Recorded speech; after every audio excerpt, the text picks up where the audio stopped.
Disclaimer, hacking भनेको एउटा अपराध हो। यदि हामी ह्याक गर्छौं भने हामी जेल पनि जान सक्छौं। यो भिडियो केवल एजुकेसनल पर्पजको लागि मात्र हो। यदि कोही पनि ह्याकिङमा संलग्न हुन्छ भने म जिम्मेवार हुने छैन। मैले चाहिँ यो आफैमा टेस्ट गरेर देखाउँदै छु कसरी चाहिँ ह्याकरहरूले हामीलाई ह्याक गर्छन् अथवा सिस्टमलाई ह्याक गर्छन् र हामीले कसरी यसलाई बचाउन सकिन्छ। मलाई लाग्छ तपाईहरुले बुझ्नुभयो होला। Hacking is a crime and it can land you in jail or prison. This video is only for educational purpose. I am not responsible if you engage in hacking and other criminal activities. I am trying it on my own to show example how hackers do it. Hope you will understand it. Linux एउटा open source operating system software हो। यो जो कहिले पनि use गर्न सक्छ र modify पनि गर्न सक्छ। यो चाहिँ युनिक्सको मोडिफाइड भर्जन हो। यो चाहिँ धेरै ह्याकर्स, पेनिट्रेसन टेस्टर र साइबर सेक्युरिटी एक्सपर्टहरूले पनि युज गर्छन्। यो चाहिँ हाम्रो डाटा र प्राइभेसीलाई ह्याकरहरूबाट बचाउन एकदम सिक्योर अपरेटिङ सिस्टम हो।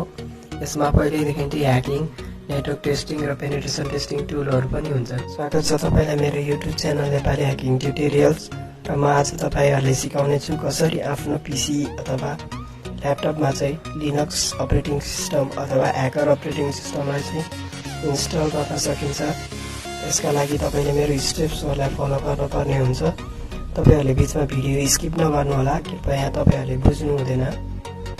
यसको लागि हामीले दुईटा कुराहरूलाई डाउनलोड गर्नुपर्ने हुन्छ। पहिलो काली लिनक्सको ISO फाइल र अर्को हो you.please। सुरुमा तपाईले आफ्नो ब्राउजरलाई ओपन गर्नुपर्ने हुन्छ। मैले मोजिला फायरफक्सलाई युज गरेको छु। त्यसपछि तपाईहरुले काली लिनक्स भनेर सर्च गर्नुपर्ने हुन्छ।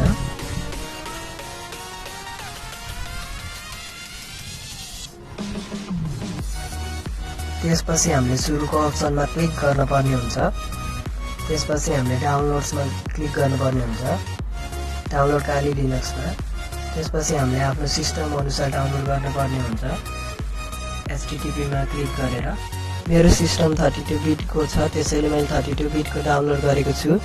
त्यसपछि तपाईले देख्न सक्नुहुन्छ मेरो फाइल चाहिँ रेडी भइसकेको छ। अब यो डाउनलोड हुँदैछ, तर मैले यसलाई पहिल्यैबाट डाउनलोड गरेर राखिसकेको छु। मैले तपाईहरुलाई देखाउनको लागि मात्र यो स्टेप देखाएको हो।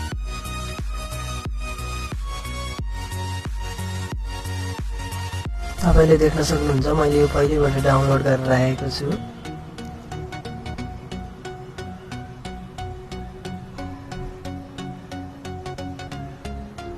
अब म तपाईलाई आफ्नो कम्प्युटरको सेटिङ देखाइदिन्छु। हेर्नुस् मेरो 32 बिट अपरेटिङ सिस्टम र 2 GB र्याम छ।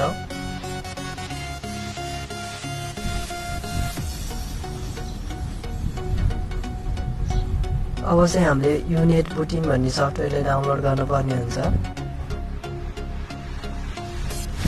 सरी,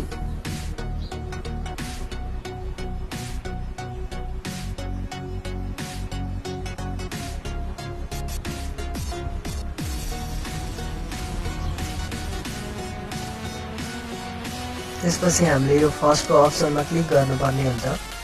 त्यसपछि हामीले डाउनलोड विन्डोजमा क्लिक गर्नुपर्ने हुन्छ। त्यसपछि हामीले देख्न सक्छौं हाम्रो डाउनलोड चाहिँ स्टार्ट हुन लागिसकेको छ।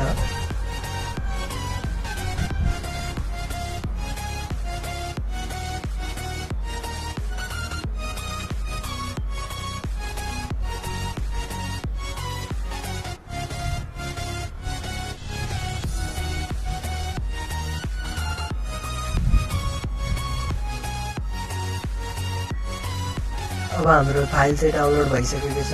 अब हामी ओपन गर्छौं। मैले यसलाई पनि पहिलेबाट डाउनलोड गरेर इन्स्टल गरिसकेको छु। अब चाहिँ हामीले यसमा क्लिक गर्नुपर्ने हुन्छ। त्यसपछि तपाईहरुले डिस्क इमेजको गोलोमा क्लिक गर्नुपर्ने हुन्छ। त्यसपछि हामीले टाइपमा गएर हार्ड डिस्कलाई सिलेक्ट गर्नुपर्ने हुन्छ।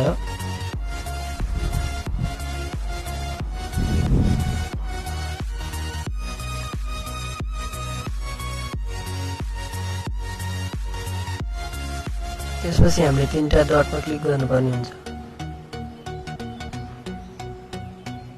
त्यसपछि हामीले यो सिडी जस्तो फोटो भएको काली लिनक्समा क्लिक गर्नुपर्ने हुन्छ। त्यसपछि हामीले ओपनमा क्लिक गर्नुपर्ने हुन्छ।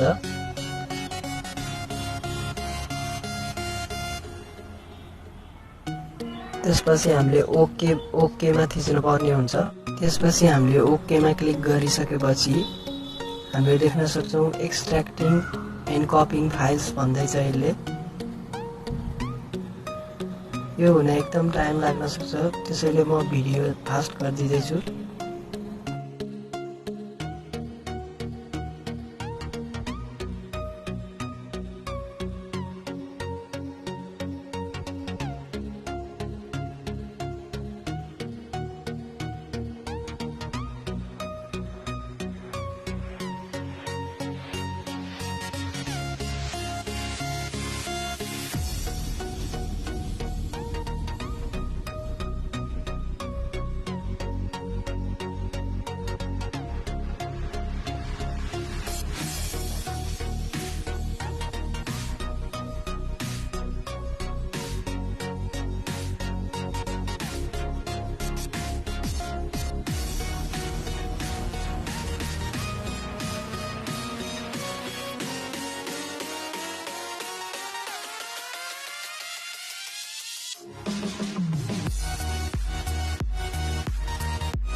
अब चाहिँ हामीले एक्जिटमा क्लिक गर्नुपर्ने हुन्छ। अब चाहिँ हामीले आफ्नो पीसीलाई रिस्टार्ट गर्नुपर्ने हुन्छ।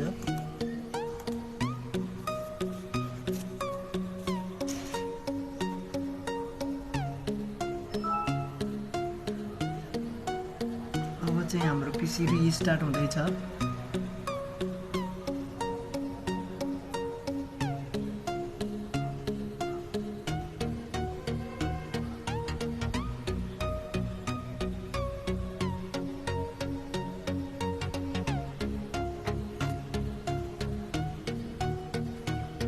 अब चाहिँ हामीले बुट मेन्युमा दुईटा अप्सन देख्न सकिन्छ। एउटा चाहिँ विन्डोज 7 हो, अर्को चाहिँ युनिट बुटिङ भन्ने।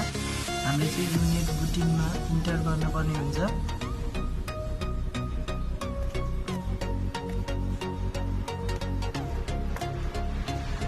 त्यसपछि हामीले चाहिँ स्केप थिच्नुपर्ने हुन्छ।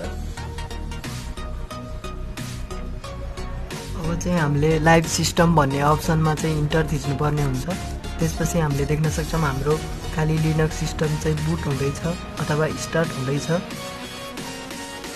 यो हुन अलिकति टाइम पनि लाग्न सक्छ।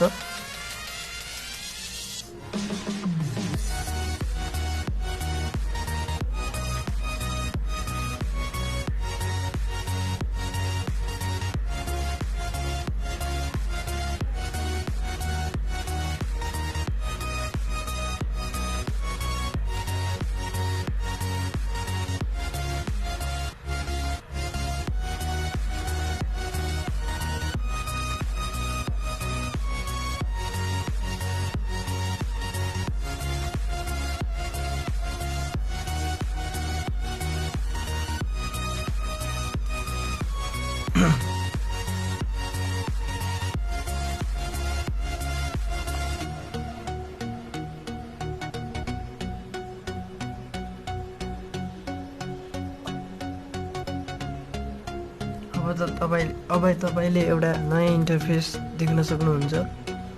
यसरी चाहिँ हाम्रो पीसीमा चाहिँ खाली लिनक्स चाहिँ स्टार्ट भइसकेको छ। यसरी हामीले खाली लिनक्सलाई चाहिँ हाम्रो पीसीमा युज गर्न सकिन्छ। अब चाहिँ तपाईँहरूले एउटा नयाँ इन्टरफेस देख्न सक्नुहुन्छ।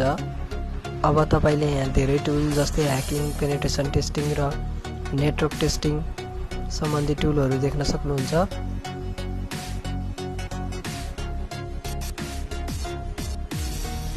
अब चाहिँ मैले तपाईँहरूलाई देखाइदिइसकेको छु आफ्नो पीसीमा कसरी हामीले चाहिँ खाली लिनक्स सिस्टमलाई लाइभ चलाउन सकिन्छ भनेर।